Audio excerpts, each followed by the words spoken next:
Assalamualaikum warahmatullahi wabarakatuh. Selamat pagi, salam sejahtera untuk kita semua.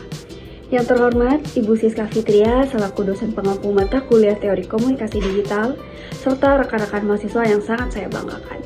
Perkenalkan, kami dari kelompok 6 akan mempresentasikan hasil makalah kami yang berjudul Penggunaan Media Sosial oleh Mahasiswa dalam Pengelola Privasi Pribadi di Instagram. Studi dengan pendekatan teori manajemen privasi komunikasi. Di era digital seperti saat ini, media sosial sudah menjadi bagian yang tidak terpisahkan dari kehidupan kita, khususnya bagi atau sebagai mahasiswa. Namun semakin tingginya intensitas penggunaan media sosial juga menimbulkan tantangan baru. Salah satunya adalah bagaimana kita menjaga informasi pribadi agar tetap aman dan terkendali di ruang digital. Melalui presentasi ini, kami akan mengajak teman-teman untuk memahami bagaimana mahasiswa sebagai pengguna aktif Instagram pengelola batas privasi mereka berdasarkan teori yang dikembangkan oleh Sandra Petronio, yaitu Komunikasi Privacy Management Theory.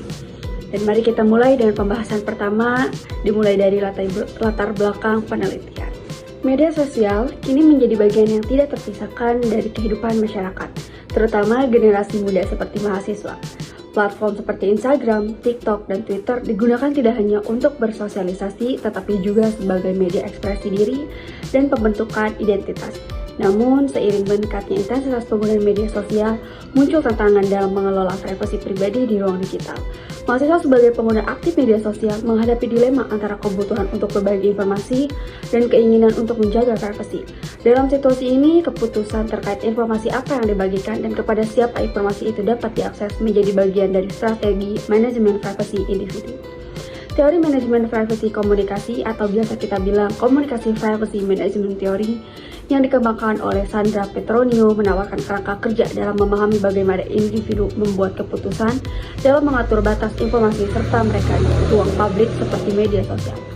Oleh karena itu, penelitian ini penting untuk memahami bagaimana mahasiswa mengelola informasi pribadi mereka dan juga sebagai di Instagram serta sebagaimana batas privasi tersebut dinegosiasi dan dipertahankan.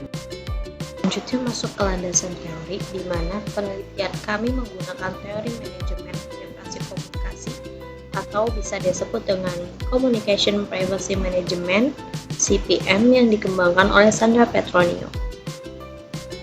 Jadi, teori ini menjelaskan bahwa setiap individu adalah pemilik informasi pribadinya.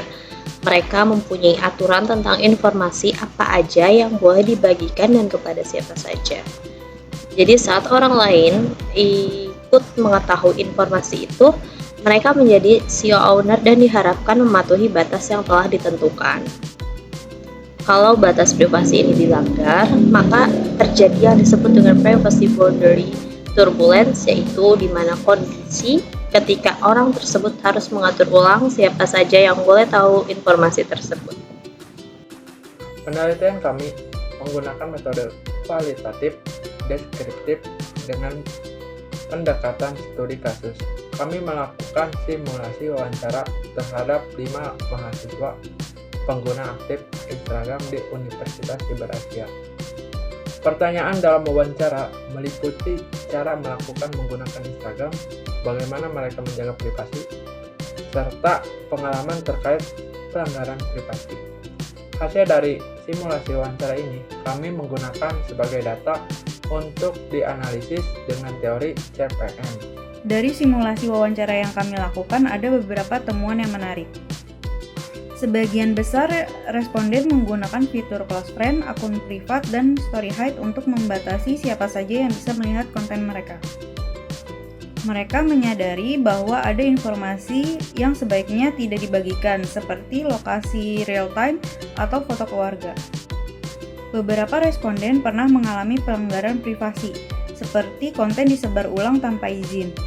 Hal ini membuat mereka lebih berhati-hati dalam membagikan sesuatu di media sosial. Nah, berikut pembahasan dan kesimpulannya. Dari temuan tersebut kami melihat bahwa para mahasiswa secara aktif menerapkan strategi pengelolaan privasi dengan cukup baik, meskipun mereka tetap berada dalam resiko. Teori CPM ini sangat relevan dalam menjelaskan perilaku mereka ketika batas privasi dilanggar tentunya. Mereka melakukan penyesuaian seperti menghapus postingan atau membatasi akses dengan lebih ketat lagi. Kesimpulannya, mahasiswa memiliki kesadaran yang cukup tinggi terhadap pentingnya menjaga privasi di media sosialnya. Kami menyarankan agar edukasi mengenai literasi digital ini lebih sering diberikan baik di kampus maupun di komunitas. Dalam era digital yang semakin maju, pemahaman terhadap pengelola privasi di media sosial menjadi hal yang sangat penting, terutama bagi mahasiswa sebagai generasi digital natif.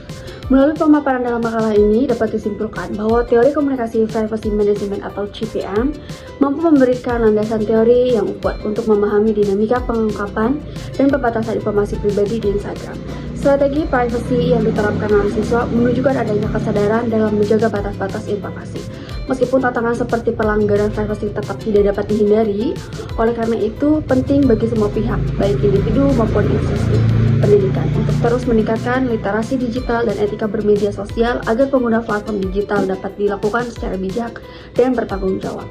Dengan demikian, makalah ini kami harapkan dapat menjadi kontribusi awal dalam memperkaya kajian komunikasi digital serta mendorong penelitian selanjutnya yang lebih luas dan mendalam. Sekian dari kelompok 6, kurang lebihnya mohon maaf. Saya tutup, wabillahi taufiq wal hidayah. Wassalamualaikum warahmatullahi wabarakatuh.